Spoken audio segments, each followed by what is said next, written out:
sub-Saharan Africa, we have a very high rate of unemployed youths, Exactly. right? And these things are the contributing factors to SAPA in the real sense. Yeah, SAPA has actually impacted on the society because it has actually done a lot of things to people. The full meaning of SAPA is Sell all your properties. Sell all properties available. Yeah. You see, children are supposed to be in school.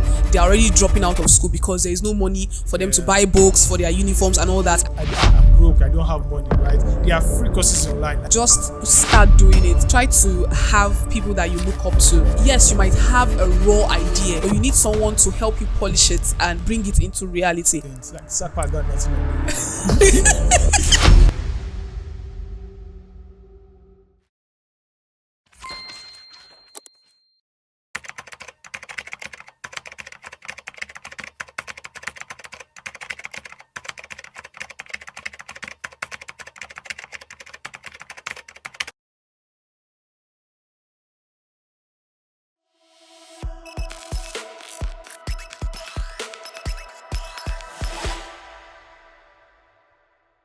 SAPA is a term used by young Nigerians to describe their inability to buy things or purchase things.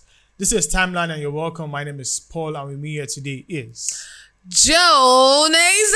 Hi guys, hi Paul. How are you doing? Well, we're matching today. But I didn't get a memo for the gold. I brought my gold necklace and everywhere gold. Don't worry, I got you everywhere. covered. Abi, you want this one? Nah, don't worry. Keep it. You can keep it. I can't wait for us to go to White House because this one we're wearing white and white. Yeah, like it's in the plan actually. After this shoot. I'm actually frequent at the White House, so much. What? Exactly. Please stop carving me, thank you. I'm not. But really, I go to the Oval Office like once in a while. Okay. Just to do some things. Like SAPA got nothing on me, Today we're talking about innovative ways that we can end SAPA. I mean, it's really one thing that is disturbing everyone. Yeah. As regards, especially with all of the things that are going on now in our country, and it's defined as the inability of someone to purchase things, majorly and usually sometimes attributed to the fact that due to improper financial management or one way or the other, you did not, or you've overspent your money, you spent money anyhow, frivolous spending basically, right? And it's also interestingly, right, as of 2020, the Urban Dictionary actually added it to their dictionary, so that's just knowing that SAPA right now is going global. Or the word SAPA is going global. Exactly. It's going just as farther than the four walls of Nigeria, I must say. Yeah, I agree with you, Paul. Thank you so much for that wonderful intro. But let's look at how SAPA has actually impacted on the society, because it has actually done a lot of things to people in society. And first of all, I think one of it is the mental and physical health that it has really, really caused. And one of it is, concerning this mental health, it causes depression. Like as regards depression, right? It's very interesting because you just imagine that it's just you not having money now. You shouldn't be depressed just because you don't have money. But then I usually make this joke that for ladies, right, that they have the period that you have to go through every month and all of that. Yeah. But for a guy, right, it's your pockets that basically, like, I know guys that once they don't have money, right, they are literally like very down, and all of these things actually lead to several things. Sometimes, and imagine at that point your girlfriend is not asking you for money.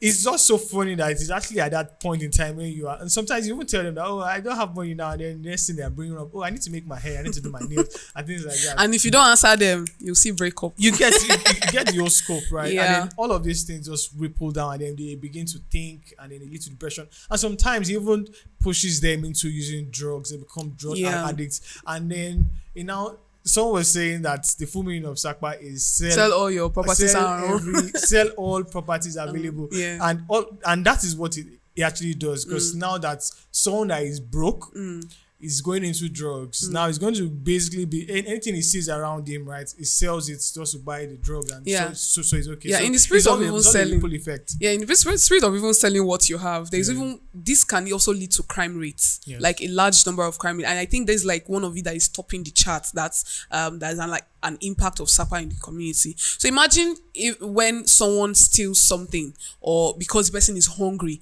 I can remember when I was a child. Like, my mom actually lived in Lagos for a very long time, and she was just gisting us about jungle justice. How somebody would just steal something as little as maybe gari or beans, tomato, or something like that. Maggi. And you see, before you know, they've already bundle you, put tire on top of you and set you ablaze because you stole something to eat. Although they are still like gravity of stealing, people still steal different kind of things. But in this spirit of what we're talking about, SAPA now, people just steal different little things just for them to feed, and just because there is no money to buy anything for them to eat. Yeah, there's this common saying that an hungry man is an angry man. Of course. And there is nothing else to tell an hungry man that is going to listen to you. Yeah. Like, you're a very good example, actually. Like, once you're hungry, like at least for example now, you're not hearing anything that anybody say again. What's on your mind, right? It's food. And that's why, like, usually when they don't have money for food, right, the next thing that they resort to do is to go and steal food sometimes. And all of these things, right, it comes down to now you committed a crime, now you have to go to jail, serve term and things like that. So it's all back and forth, I must say. And as SAPA has also led to lack of social amenities and all these little things that people are supposed to have access to. For instance, now access to education. You see, children are supposed to be in school, they're already dropping out of school because there is no money for them to buy books for their uniforms and all that. And this brings me to what is going on in India. I think during research around according to WHO, UNICEF, all these international organizations, they've actually proven that in India there is a high rate of child labor that is going on, because child labor, obviously they will send their children to go out to look for their daily bread. Do you get? Go out, make them to do different kind of hard labor so that they can bring back to the house. So you see children on the streets begging, apart from even begging itself, you see them carrying a lot of loads, helping you with your wheelbarrow, with your goods. You see them running around the streets trying to make sure that, okay, please let me be able to feed my family at home. So it's not really easy. There are a lot of impacts that SAPA has actually had on society. All of these things are those ripple effect of things that happen in the environment. For example, now in sub-Saharan Africa, we have a very high rate of unemployed youths, right? And these things are the contributing factors to SAPA in the real sense. SAPA can also be replaced by poverty, by the way, so that everybody just gets a balanced view of what SAPA really is. So from unemployment, right? Then because you don't have money to buy things, you don't have a job to put food on your table, right? In some cases, right, these people are not even lazy, right? But they don't just have a job, right? They try to look for jobs, but they don't just see the right jobs to do and things like that. And all of these just lead them to not being able to purchase things. So sometimes it's even outside not spending anyhow or not managing your funds properly. It could also come down to not even having a job first off to put food on table. I talked about social amenities. Another thing is under that same social amenities is housing. You see a lot of people that are homeless. They don't have a home. And this brings me to one movie I watched recently, like kudos to our Nollywood actually. They used to really portray a lot of things that is happening in the society, especially in the rural areas. So there's this girl, just to give a little snippet on it. There's this lady, a young lady that actually left the village, to come to the city and just to hustle and all that. And then she didn't have any place. She does not have any relative. And the only place that was kind of safe for her to lay her head was an uncompleted building. So that was the only place. And guess what? The funny thing is that the person that was kept in charge of that particular building was collecting rent from her fortnightly. Something that there is no really roof, there is no window, anything. She's just under there. Come rain, come sun, she's always there. So it's telling you, apart from that movie, it's actually portraying that there are a lot of people that actually sleep under the bridge because they don't have anywhere to stay, and it's really telling on them. Exactly right. And you see, one interesting thing is how. Why we're even here, right, is to discuss how people have now used all of this, that have now thought of ways to push themselves or sometimes their community out of poverty. Like, for example, now I know of several entrepreneur programs, right, that helps youths to ensure that they start a business and sometimes give them loan. There's the Tony Elumelu Foundation, and also the one I actually want to buttress more on is the one in Rwanda, right, the Rwanda Youth Empowerment Program. Where there's this particular young guy, right, that he just noticed in his community that was far back as 2020 during the lockdown, that the farmers in his area had issues with their crops and things like that, and he thought of how he could use technology to help them, and then he created this thing that is called Agri-Trial. So what this app does is that it educates the farmers on how best to plant their crops, how best they could do things, easier ways to do things so that they get high yield rather. Like it's more like saying that, okay, before you were planting crops and then this was the spacing you are using, but now you could use this spacing, or you could probably use a nursery first, and then now they are aware of all of these kind of things, and then they put it into use. This guy did not just take himself out of poverty, right? But one thing he also did, right, was also to ensure that the farmers in the environment are well educated as the latest means on how to plant their crops and go about things. And that thing again that he did that was to also elevate himself. Now he has something that he could call his own, and he's making money off it at the same time. Yeah, and another way that young people have actually combat SAPA through innovative ideas is, just from little ideas, it turn into wealth. For instance, Piggy Vest. But before I dive into Piggy Vest, we all know that Piggy Vest is like a saving app that helps you to save your money and all that, an online app. So this brings me back to Kolo.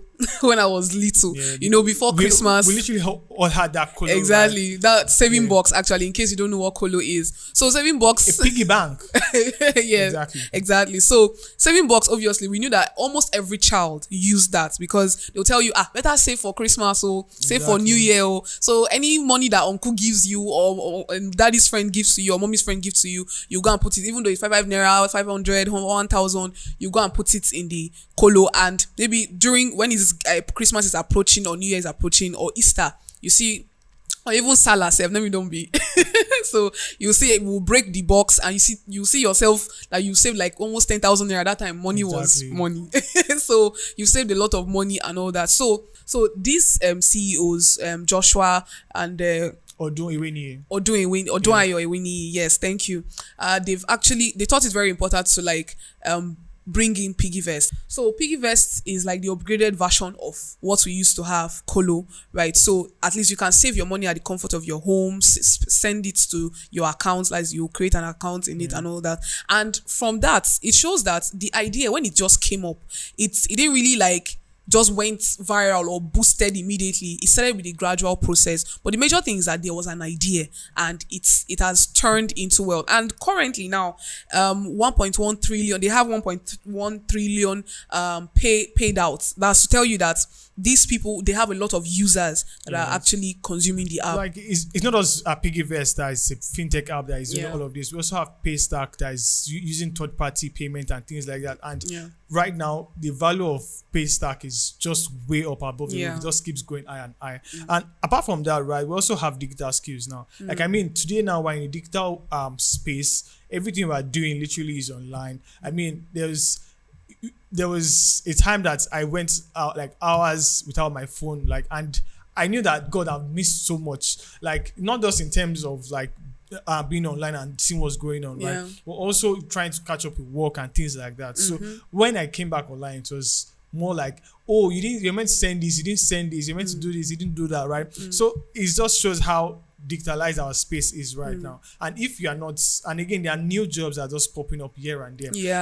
Back then in 2020 during COVID-19, right, there was this lady that was following then that I just stumbled on a video on X, then that was Twitter, right? It's just her in her room, right? The iPhone 6 according to her then, and then it was with a bag of chips, literally, and then she just says something, eats the chips, laughs about it, and there were things that I relate to it. Do you understand? It's more like saying, oh, I wake up now that it's COVID, and next thing I'm sleeping back, and then I wake up again and I go and eat, and I'm sleeping again. It could not be something as minimal as that. But one interesting thing about her is that within a space of, I think, a year or two, right, she had gained that fame, she had the followers, and she had the money. She had the money, not just the money, right? She had the recognition globally. I mean, this is a girl from Kenya, right? Elsa by name. And then also there is this guy, Kabi, right? And all he does is, he doesn't even say a word, right? It's just more like someone is doing something. A comparison, If someone is doing something, they probably, and there's an easy route to it. And this thing is just for you to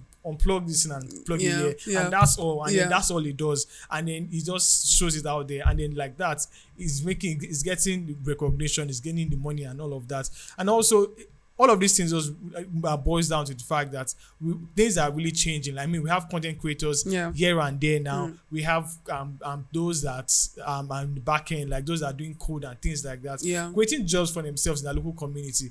Content creators today are making so much from several social media platforms, especially apps like TikTok. I mean, at the beginning of the year, right, when Trump was sworn in, before he was sworn in rather, there was a ban on TikTok in the US, and then the next thing, before we knew it, the content creators in the US started crying that please, they should not ban us, because how are we going to make money? And again, you also had ripple effects on other countries, because I mean, there's some people now, for example, in Nigeria, that have their viewers, their audience outside the country. They were also bothered that these people are outside, but we were here. How are they expected to watch us? We're going to break now, and then once we come back, we'll pick up the conversation from where we are now. Don't go anywhere. We'll be right back.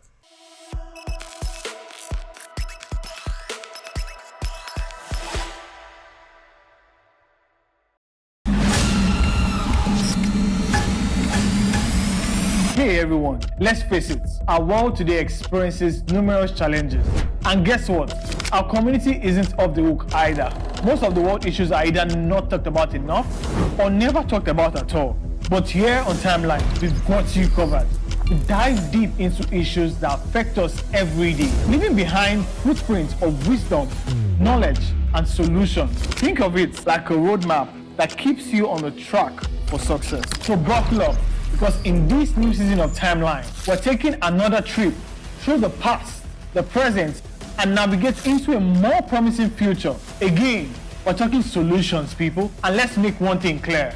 This is not your average blah, blah, blah convo. This is real talk with a side of inspiration and a sprinkle of wow. I never thought about it like that. I'm your host on this impactful ride. Together, we'll tackle the tough stuff, laugh a little, and find ourselves on the path to positive change. So what are you waiting for? Season 2 of Timeline will be loaded.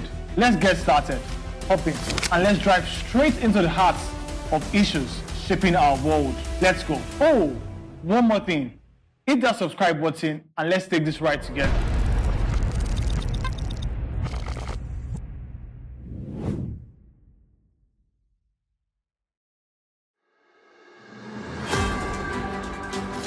Every day, amazing stories of hope and tenacity unfold across the globe. On Hued Hour, we dive into these inspiring tales and discuss the vital work being done in the humanitarian and development space. Humanity has never faced a shortage of challenges, yet we rise stronger through teamwork and determination. Though these remedies are often underreported, on Hued Hour, we advocate sustainable solutions. We bring you the latest and most impactful news on how lives are being changed. We engage with young change makers and experts who provide valuable insights into relief efforts and the challenges faced by local communities through a global perspective. Join us every Wednesday by 8 a.m. on Hued Network's YouTube channel as we embark on this journey of positive change.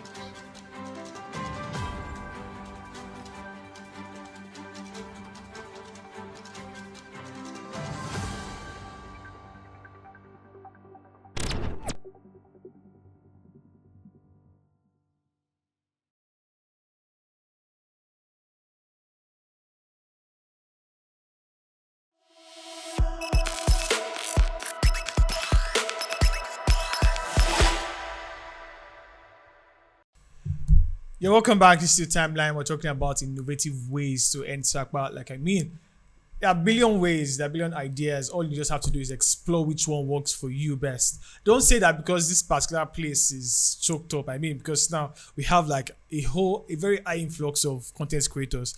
But don't say because, there are already 100 people there, I won't come and do my own. You to go with your own one and do your own, and then probably you might even chase the 100 away safe and then become the king of them. Let's talk about the people around this part of the world. You've talked about Elsa, right? Yes. And every other person.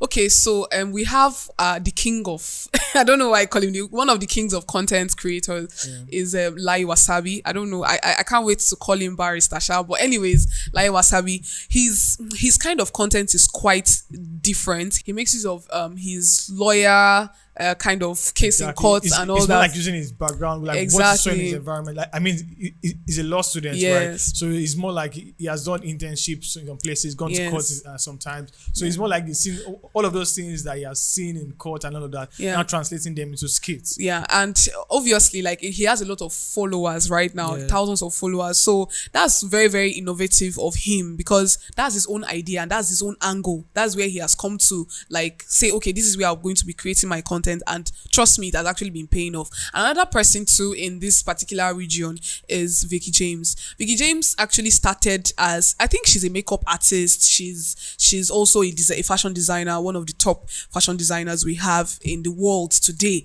And let's talk about her designs. Her designs are very, very unique. Like, she thinks about them. She draws them. I think I follow her on Instagram and every other social media platform. So I see how she creates her own design. She will sit down, she will think, and guess what? Other fashion designers actually recreate what she has created. Exactly. So, and by the time she makes those dresses on, like, and post it online and all that, people will be like, okay, let me recreate this, let me recreate it. And even those people that are even recreating it might not really show exactly what I was actually coming to that. Is it going to be like what I ordered versus what I got? No. Some of them actually try to copy exactly. Why some of us try to, like, include our own creativity into what she has created and still make it a different ball game entirely. Exactly. So this is what we call innovation, and like, it's really paying off. That's one thing about being innovative, right? Yeah. Because probably everybody sells pop-up, for example. You don't just have to go there and sell pop-up. You just do it, package it in some kind of way that look attractive, right? You could also do, like, apart from looking attractive, even the taste, like, the taste can be very, very different. Like, I mean, like, today now there's always the argument of this rice and that rice, but then if your rice is good, people are going to patronize you. Can you cook rice? That's obviously I can cook. Like, are you sure? There's nothing I can't do actually. Okay. Like, don't try me, please.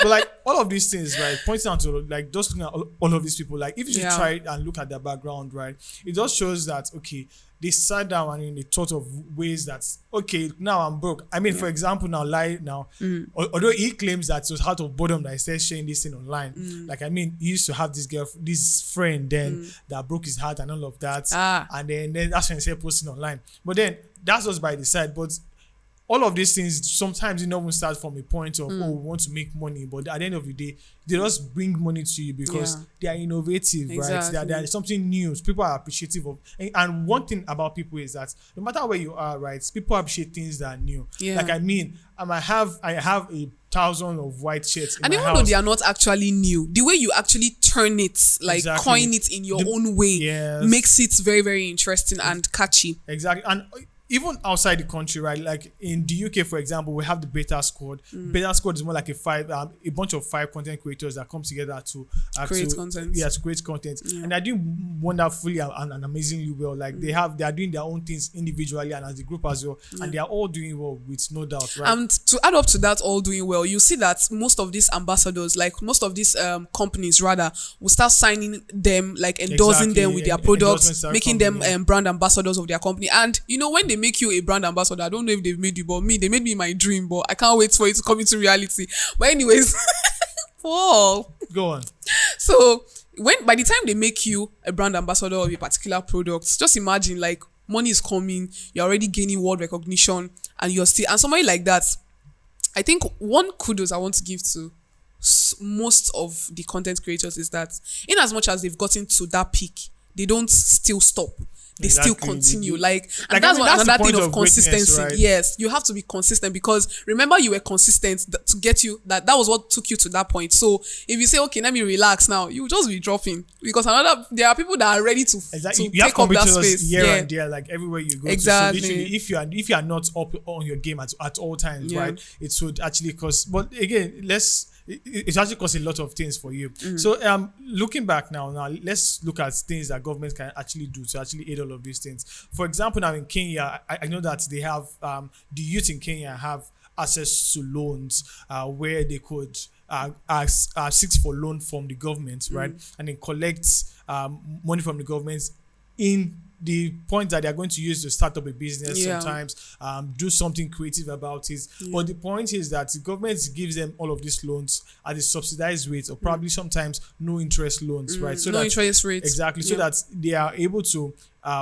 what's it called, pay back easily and without any stress. That's true. That's a very, very good point. And you also mentioned about Toli Elumelu Foundation, and most of these foundations actually give out grants, and also to add up to it, professionals attaching themselves to mentees. Like, you see people that are inspiring to be like you, or even though not really get to where you are, but at least achieve a greater height. You see that it's very good for professionals to attach themselves to mentees, or mentees attaching themselves to someone that they actually look up to, so that as you're journeying in that path that person actually went through, you know that, okay, you're not making mistakes. You have to follow the same blueprint, not really the same, but at least a better blueprint that will make you thrive. And also there are e-commerce apps that are created, for people to sell their goods and render services. And you see yourself that by the time these apps are being created, somebody just sat down in the person's house and thought of it and said, okay, there is no point of you going to rent shop or to go and buy a factory or something, although time shall come that you might have those things, but at least let's start with the little that you have, right? So somebody just thought of it, okay, let me just create an app that is for buying and selling, bring in different kind of vendors in that particular app, and you can advertise your goods and services there. So you see people even consuming that particular app, selling their products, and most of these products are just lying down in their parlor, in their house, and their own job is just to take a picture and post it, okay, and share their location. This is where I am, at least to show that you are actually a real human being that is selling something. So these particular apps has actually saved a lot of lives, and created jobs for other people and access as well. Like, talking about this e-commerce apps, right? The interesting thing is about it is that there's even some, right, where you don't even have to be the one that would be selling. Probably like you could just connect. This is the seller. This is the producer of something, right? Connect the person to the retailer, to the consumers, to the consumer. And you are just the middleman, and then be just you being the middleman. And you still get your cool cash. Exactly, you're still going to make money from it. And also there's also the role of AI in all of this. One way or the other, right? AI does keep coming up in every of our conversation these days, because AI is one way or the other has ways where it's all of these things. Like, I mean, you could just go to AI now and just say, okay, give me ideas on what to do as regards this and all of that, and then you have them already. Like, it just gives you to now. It's now on you now to take all of those suggestions that he has given you. Like, it's more like, for me, I see AI as more like a body, right? Where you just talk to, like, okay, this is what I feel, right? What do you think I should do about it? And it just tells you what to do as response, and then if you're able to actually go from there, right, it helps. And then also we cannot take the role of social media out of all of these things, because I mean, one thing that sells today is you telling your stories to the world. And there are several people that have their stories out there. Like, I mean, there's the story of the Jobber man that is there from just three university students that were all looking for jobs, and they thought of it, and then it just came into reality. And all of these things happened here and there. It's more or less you sitting down just to think, okay, what are these things I can do? And I think it's also important to mention that you also need to build capacity as well, because you shouldn't just be there saying that, oh, I'm broke, I don't have money, right? There are free courses online. Like, I mean, over the years, there are people who take VA courses, virtual assistant courses, I think software engineering courses, coding courses here and there, front end, back end, middle end, everything, full stack, everything basically. You see free courses online, you see on several learning platforms. It's just for you to just put yourself out there, right, and take all of these courses. And it's not just you putting yourself out there, it also comes down to the community. Like, those that have done well, those that have gone through this process before, what are actually they doing? Like you mentioned earlier, right, you talked about having the mentor-mentee thing, right, where in Nigeria now, for example, we have Egbon Adugbo in course, right? It's really nice if we could have Egbon Adugbos that are not the ones asking for money and things like that, but rather they are putting you through things in life. They are telling you that, oh, you should not do this, like, try to do it this way, don't do this, like, I tried like this, guiding you, But exactly, more like guiding you through every step of the way. Like, I mean, for me, right, I have people that just guide me one way or the other, and sometimes it's not me just telling them what I want per se, right? It's just like me showing them something, and they're like, oh wow, you can actually do it this way, and it's as simple as that, right? And then you just grow from there. Okay, I believe that your idea is very, very unique. Whatever you're thinking right now that is going through your head right now is very, very unique. And whatever you want to do, just start doing it. And the major thing is, just like we've said, try to have people that you look up to, because yes, you might have a raw idea, but you need someone to help you polish it and bring it into reality. And don't wait to have the biggest machines. For instance, most of our content creators just started, just like you mentioned. Yeah. She started with iPhone 6. Of then. So imagine you don't have to wait till you have the Sony camera or everything, the tripod stand and all doesn't that. have to be really perfect. You mustn't have everything. So just try as much as possible to start from somewhere. Your idea, most importantly, is very, very precious to you and precious to us. And remember, you can stay at the comfort of your house and create anything, and it can lead to multi-billion value. So like there are a bunch of things that you could do actually, like here and there. Just make sure you're thinking of how to make money. Think of ways that you could, outside your community, look at your community around you. Look at things that are not there. Look at things that you think you can provide for your community, and just bring it on board, and then you are good. It's as simple as that. All of these things are really not hard. I mean, people say with just the phone in their hand, your camera doesn't have to be that clear these days. It doesn't have to be it doesn't have to be all rosy and things like that in your background. What people just want to know is that you have the idea, and you are consistent with it. Like, I mean, there's nothing you want to be great at without consistency. Yeah. If you are consistent with something, then you are sure one day you're going to eat gold. I mean, it's more like you digging for gold, and then you see someone, you didn't dig so much, and then you got gold, and then you went, and then you now left where you're digging, and you went to where that person was digging, thinking you find gold there, but it's nothing. And then just under you, right, there's gold, and you didn't know. So it's important that you don't, again, everybody has their own timeline, right? Yeah. I'm on timeline, don't forget. Like, everybody has their own timeline. Just try to stick to your timeline. Ensure that you are growing at every point in time. That's the main thing. I think one thing for me, or one way that I've tried my best to end SAPA, right, was me trying to ensure that at every point in time, at every free time I had, right, either I took a course or I learned something I had something doing, met someone new, had a new idea, just go somewhere, do something, meet people, actually really helps. And all of these things will help us end SAPA at the end of the day. And I think that's all we have to take here on Timeline today. My name remains Paul Oluwadamilola, and I hope that at the end of today, that you don't remain in this point again, and from now you begin to move upward. And I am Joan Eze. Thank you so much, guys. Bye. Bye.